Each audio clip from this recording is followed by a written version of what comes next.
নমস্কার, দর্পণ with Anjan YouTube চ্যানেলে স্বাগত।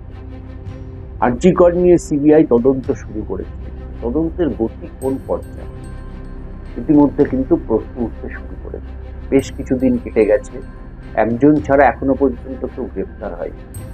বিভিন্ন লোককে তারা ডাকছেন, তারা জিজ্ঞাসা করছেন এবং ছেড়ে দিচ্ছেন। ফলে মানুষের মধ্যে কিন্তু ক্ষোভ বাড়ছে সিবিআই এর পক্ষে। আমরা সিবিআই এর ভূমিকা এই রাজ্যে বেশ কিছু ক্ষেত্রে দেখেছি। সারদা নারদার ক্ষেত্রে সিবিআই এর ভূমিকা দেখেছি, এই রাজ্যের দুর্নীতির প্রশ্নে সিবিআই এর ভূমিকা দেখেছি, এবং মানুষের বিশ্বাসযোগ্য যে জায়গাটা, সেটা কিন্তু সিবিআই এর কাছে, এই রাজ্যের মানুষের কাছে কিন্তু সিবিআই সম্পর্কে বেশ কিছুটা হলেও বলা যেতে পারে হারিয়েছে। ফলে সিবিআই আরজি করের ঘটনা নিয়ে কি করছে তা তারা মানুষকে জানাক, কারণ মানুষ জানতে চাইছে যে প্রকৃত অপরাধীরা কি আদৌ গ্রেপ্তার হবে। এই প্রশ্ন কিন্তু উঠছে বারবার করে। পুলিশি তদন্তের যেমনি প্রকৃত অপরাধীরা গ্রেপ্তার হয়নি, সিবিআই এর ক্ষেত্রে মানুষ কিন্তু প্রত্যাশা করেছিল যে আদালত যখন নির্দেশ দিয়েছিল সিবিআই তদন্তের, তখন মানুষ আশা করেছিলেন যে দ্রুত এই তদন্তের কাজ হয়তো সিবিআই শেষ করতে পারবে। কিন্তু কোথায়, এখনো পর্যন্ত কিন্তু সেই আশার আলো সিবিআই দেখাতে পারছে না। সিবিআই এর দক্ষতা নিয়ে প্রশ্ন নেই।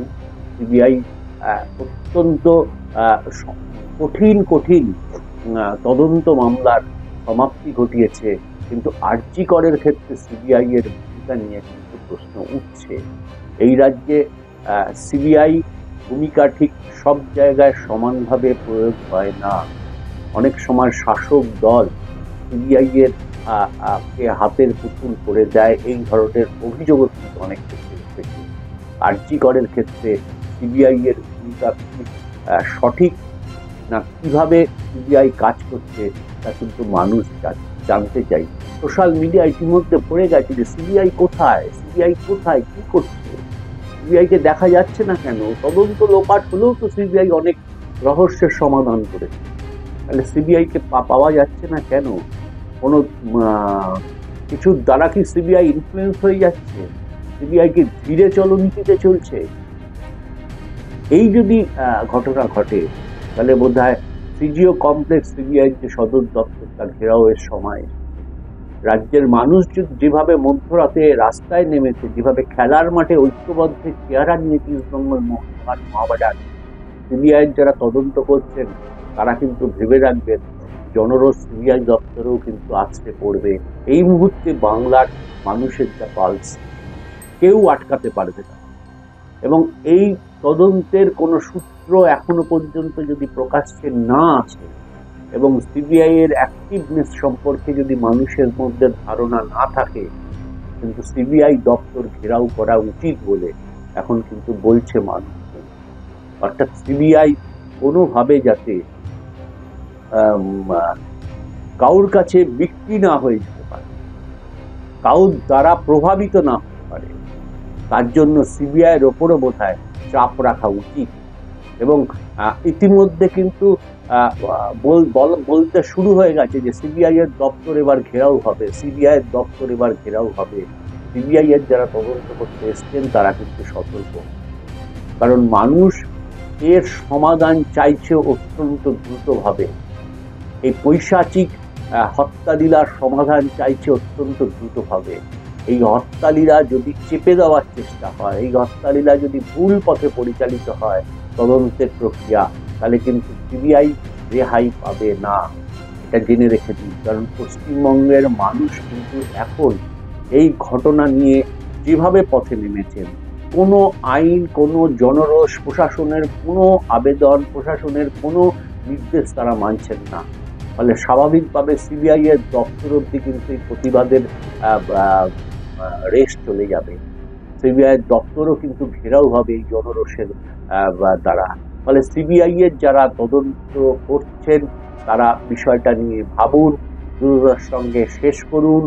কোনো কিছুর দ্বারা প্রভাবিত না হয়ে, কোনো রাজ্য বা কেন্দ্রীয় সরকার বা কাউর দ্বারা প্রভাবিত, কোনো রাজনৈতিক দলের দ্বারা প্রভাবিত না হয়ে প্রকৃত সত্য তুলে আনুন। সিবিআই এর কাছে বাংলার মানুষ এখন এটাই চায়। কারণ সিবিআই এর ওপর মানুষ এখনো মনে করে কিছুটা হলেও বিশ্বাস আছে। নিঃসন্দেহে বাংলার ক্ষেত্রে সিবিআই অনেক অঘটন ঘটিয়েছে। সারদা নারদার এখনো তদন্ত শেষ করতে পারেনি। অনেক তদন্তের মাথা, দুর্নীতির তদন্তের মাথা বারবার গেছে, চা খাইয়ে কফি খাইয়ে ছেড়ে দিয়েছে। মানুষের মধ্যে প্রশ্ন উঠেছে যে কি করে এটা সম্ভব। ফলে স্বাভাবিকভাবে এমনকি আদালতেও প্রশ্ন উঠেছে, আদালতে নিন্দিত হয়েছে সিবিআই এর, কলকাতা আদালতে। ফলে স্বাভাবিকভাবে সিবিআই এর প্রতি আস্থা কিন্তু এই মুহূর্তে বাংলার মানুষের যতটা থাকা দরকার কিন্তু ততটা নেই। ফলে সিবিআই এর যারা এই তদন্ত করছেন, নিঃসন্দেহে তাদের যোগ্যতা আছে, সেই যোগ্যতা কাজে লাগান, দ্রুত তদন্ত শেষ করুন, নাহলে কিন্তু জনরোষ আপনাদের ওপর আসতে পড়বে, সিবিআই দপ্তর ঘেরাও হবে। কারণ মানুষ কোনো কথা এই মুহূর্তে দাঁড়িয়ে শুনবে না। আরজি করের ঘটনায় প্রকৃত দোষী, প্রকৃত মাথাদের গ্রেপ্তার করতে হবে, এটাই মানুষের একমাত্র দাবি। এই দাবিটাই এখন গোটা ভারতবর্ষ শুধু নয়, বিশ্বের দরবারে উপস্থিত হয়েছে। ফলে আপনাদের দায়িত্ব অনেক বেশি। নিরপেক্ষ হয়ে দ্রুততার সাথে এই তদন্ত শেষ করুন এবং মানুষের কাছে বলুন যে কিভাবে মানে কি ভয়ঙ্কর ভাবে একটা 21 বছরের একটা ডাক্তারকে কিভাবে 31 বছরের একটা ডাক্তারকে কিভাবে মেরে ফেলা হয়েছে এবং কারা মেরেছেন তার সামনে আসুন। এই ধরনের পৈশাচিক ঘটনা যেন আর না ঘটে, সিবিআই এর তদন্তের ওপর কিন্তু তা কার্যত নির্ভর করছে। ফলে সিবিআই এর কাছে আমাদের যেমনি অনুরোধ, তেমনি রাজ্যের মানুষ যেভাবে ধীরে ধীরে সরব হচ্ছে যে সিবিআই নীরব কেন, সিবিআই কি করছে, প্রকৃত দোষীদের কেন এখনো পর্যন্ত ধরা যাচ্ছে না, তারা পালিয়ে বেড়াচ্ছে না দেশ ছেড়ে চলে গেছে, কি হচ্ছে, সিবিআই এর কাছে তারা কিন্তু প্রশ্ন করছেন। ফলে সঠিক সময় যদি এই কাজ বা এই প্রশ্নগুলোর উত্তর না দিতে পারেন, বাংলার মানুষ কিন্তু আপনাদের এবার ছেড়ে দেবে না। ভুলে যাবেন সারদা নারদার মতো সেটা কিন্তু ঘটনা নয়। ফলে মানুষ কিন্তু আছড়ে পড়বে সিবিআই দপ্তরে।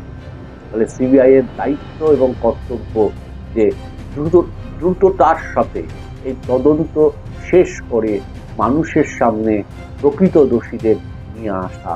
আশা করব সিবিআই সেই কাজে করবে, এইটুকু আশা রেখে